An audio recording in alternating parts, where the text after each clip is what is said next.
Bill and DeAnna Edmister of Living the Silver Life, and today we want to talk to you a little bit about art and decorating in our little cabin in the woods. Yeah, when we built the cabin, one of our goals was to keep it simple. And so we talked about, let's keep the decoration simple, not buy a lot of clutter. You know, we weren't going to be picking up stuff at flea markets. Oh, this is cute, let's just hang it on the wall. So pretty much everything we decorate with has to be something personal to us or something a good friend or family member gave us.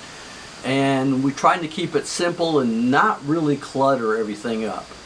That is correct. And so today we hope to share with you a little bit about the art that we have put on the wall and maybe a little bit about future plans for the next thing that we may put on the wall. Right. So we'll take you through there and show you, and hope you enjoy it, and maybe even get some ideas or inspirations for decorating in your own cabin or house or camper. Exactly. Some of the things that we have hanging on our wall that don't have anything to do with our travels, that have to do with people giving us something, is first this cutout that we got from Bill's sister that just says the Edmisters established 2022, and of course this is when we bought the property. And another thing that we have hanging on the wall that's special to us is a gift that we received from some very good friends here in Corning that did this wood plaque for us that has our name on it as a housewarming gift. In our bedroom is the picture that we took in Canada near Banff of Moraine Lake. This water is absolutely gorgeous. It is the most turquoise color you'll have ever seen because of the glaciers. And in the background, you can see kayakers. We actually kayaked while we were there.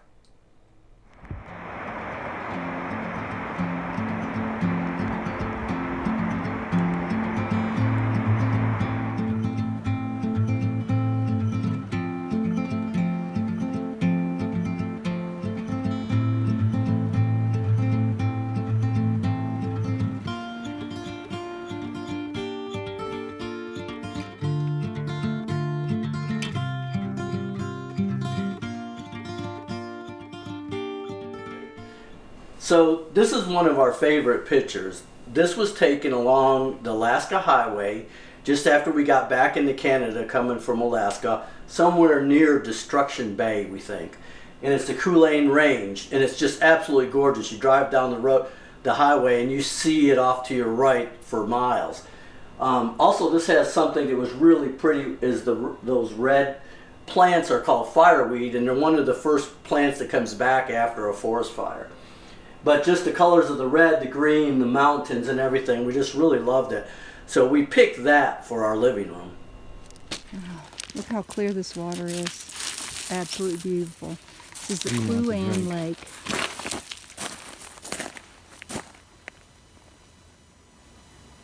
We're at a Yukon Territory Governmental Park. Cogden Creek, was it? Yeah. Yes.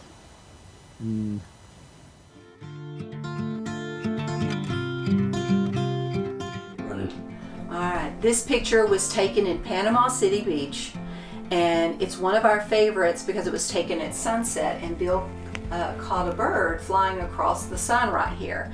And this actual photo is a perfect example of how Laura was very helpful in actually helping not only with lighting, but also because there were a lot more people on the beach and you could see several trash cans. And she was able to eliminate those and some of the people that were along the shoreline that were actually trying to take pictures of the same sunset.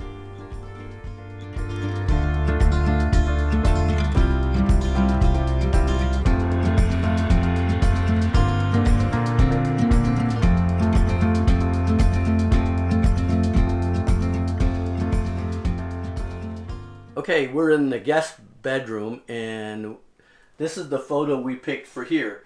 I actually took this on a backpacking trip up into the Sawtooth Mountains, and I can't remember which lake it is. It's either Alice or Imogene Lake.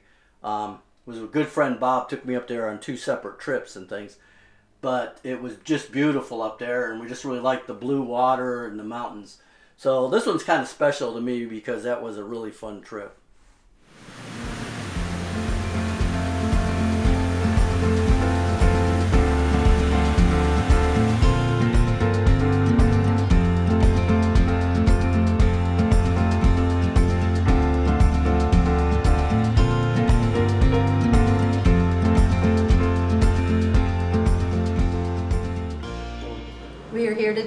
Laura at LMG Studio on Market Street in Corning, New York. And we found her last year when we were getting ready to build our place, because we needed the big blueprints, and she was perfect. She's right here, she's local, so easy to work with, and the price was great. So at that time, she started talking to us about her art that she has, and in the back of our minds, we just kept that going. And this year, when we got the cabin built, that was one of our first things that we wanted to do, is to work with Laura to turn some of our photographs into art. So that's what we're here to talk about today with Laura, that and her business. So let's start with your business. Okay. I opened in September of 2016 as a print art and design center. I'm primarily a graphic artist, but I also am a photographer as well, so as you can see on the walls. And so I was looking forward to opening my own business to be able to showcase my art and photography, which I have, and I sell it occasionally here as well, but I also can give people like you ideas of what we can do. So it's nice to have the samples right there to show you, but we also, with what you did, we did canvases. So we took your photos from your camera, which were high-end, and we printed them right on canvas. There was only a couple that we even made any modifications to, but if you wanted something taken out or put in, we could do that. We brighten it, lighten it, darken it, whatever we need, take out a little section, but we want them to be the best because they're going to be on your walls forever. These are, let me just tell you a little bit about the process. This is a giclée art print. They are the highest, they are museum quality. They last your lifetime. They don't fade. They don't, as long as, something doesn't happen to them as far as fire or something like that. But as far as just wear and tear, they last forever. So, and the quality stays just as good as the day you bring it home. So that's really the best part of what we do here. Mm-hmm. And some of the stuff on my wall, this has been on my wall since 2016, and you can tell that it hasn't faded. It's just as crisp and beautiful. And so I'm very proud of the product, first of all, and I've actually been working with the product longer than I've been open. I started doing giclée prints 15 years ago. Oh, okay. So at my last business that I worked for someone. So I fell in love with it then, and that was actually the first printer I bought before I even had carpet on the floor. I bought the printer, so because it was on sale. We were moving it when we were putting the carpet around. So I'll give you a little bit about the process. So once we get the digital, I go into a program and I size it. I actually build up the sides. And that's what I love about ours. Yeah. Our entire photograph is on the front, and she builds up the size, something you can't get Not on anyone online, else. No, it's so online important. video things. Because otherwise your picture is going to be wrapped, and you're going to lose some of the best things about it, which I hate to do that. Exactly. So I actually take a 2-inch block and I build up the sides to go with your picture, additional on what you see on the front. And that makes it, I mean, you really don't, it might not be exactly perfect, but it's so close, it doesn't really matter, Yeah, I haven't noticed any flaws in any of ours in the wrap, so it was perfectly done. Well, I've been doing it now, I'm getting pretty good at it. But this is what the frame looks like before we get started. So we print it on the giclée printer on canvas, and we literally stretch it just like a piece of art. That's called a gallery wrap, which it wraps all the way around so you see the image and you don't have to frame it, which it saves on that as well. Yes, it's perfect. To me, it's bulletproof because you don't have to worry about anything. It just goes on the wall and you're done. So that's one of the key parts of the best part, I think, about this It's your frame, process. and yes, and you also, then afterwards, not only is it this frame, but then there's there's also some we even do the angles bigger here. ones. We do because lots ours of has a reinforcement. lot of reinforcement in it. Yeah, we started doing that on the bigger ones for sure. And it really helps to keep it stable. Yeah, and, and from warping or any of that. So that's a big thing. So, Yes. but we do watercolor paper. We also print all kinds of various not just on canvas. So we do all kinds of art prints. Right, and your store offers not only your art for sale and postcards and cards, you also sell art supplies and you do selling all art kinds supplies. of printing. I've been in here before and y'all been working on birthday invitations, God, yeah. political ads, Yes. more blueprints for people, Every large day. posters. Y'all just do the gamut. We do everything. We mount big posters for events. We do, I'm designing, I'll show you a brochure I just finished for a museum. Right here. This is a completely custom job. I think you might have seen one. Oh, yeah. This is by the Watkins Glen Racetrack. And it goes into a rat card holder, which is what I designed it for, but it actually opens to 2 feet. Oh my So- word, yes. Nice. And it's pretty cool. It gives you the track, has the racetrack and all the things in it. Oh, And that's I interesting. designed and printed this for the museum, and I'm very proud of that one. And they're already looking to print more, so I think they were happy with I it. think they are. It sounds like it anyway. Yeah, so that's one of my bigger customers, and we do a lot right now. This season is election, so we're doing bulk mails and yard signs and rat cards and pomp cards and door hangers that you see, you know, and that's been wonderful, honestly. But I'd rather be busy than slow, so This that's is my true. motto. And I really enjoy what I do. So Well, you can tell. You I can really love tell. it. She puts her heart and soul into everything, and we're just so glad that we actually accidentally ran across Laura's store. I know. Do you remember last you knocked or you walked by and I walked out and I said, I am open. And you go, well, I don't know if you can help me or not. Exactly. And of course, she's been nothing but help ever since. So we are so glad to count her not only as a local business that we have frequented in many different ways, but also as a friend. So one of our first in Corning when we moved here.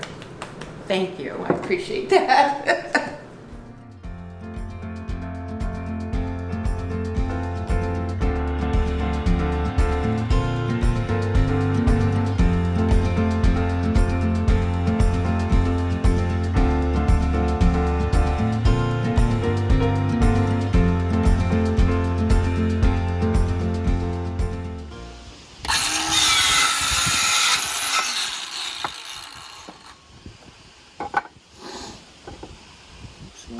This way.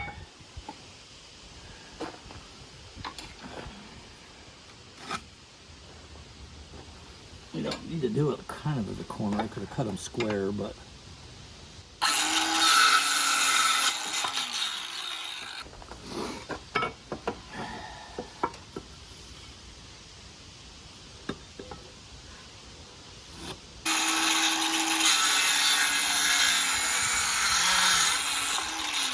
excellent. That'll work perfect. I can just screw that right on top of that.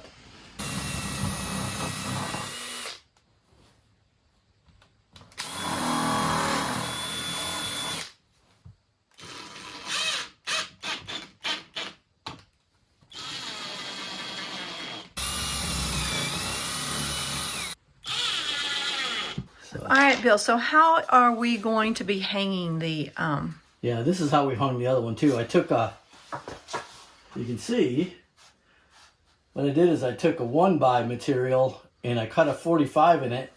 I screwed one part to the frame, and then I'm going to screw this piece to the wall, and it'll just lock right on there. so what's the purpose of the ones down below? That's to keep the picture, instead of just hanging at an angle, it acts as a spacer to make the picture look like it's hanging, like floating off the wall a little bit. How high do you want it? That's the $1 million question. So, there's 30. I'm thinking just about there. What do you think? Yeah, that looks good. I like that. Okay. I think that looks really good. So that's going to be the top of it. Okay. Let me put a vertical mark here. Where's my line? There's my line up there. It's going to be down here someplace. When good, we can always erase that with just a little sandpaper. Now, flip this over for a second. This here, measure from here to there is about 5 inches. Come down 5 inches from that mark. And that's got to be the bottom of that thing. There. And then we go right here. This one I didn't leave a lot of. You know what? I'm just going to put one right in the middle.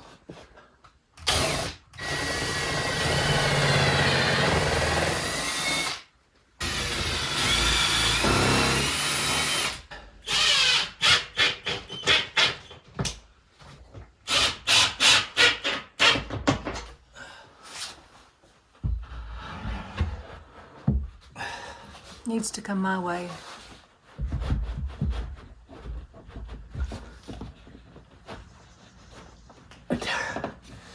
And there you have it.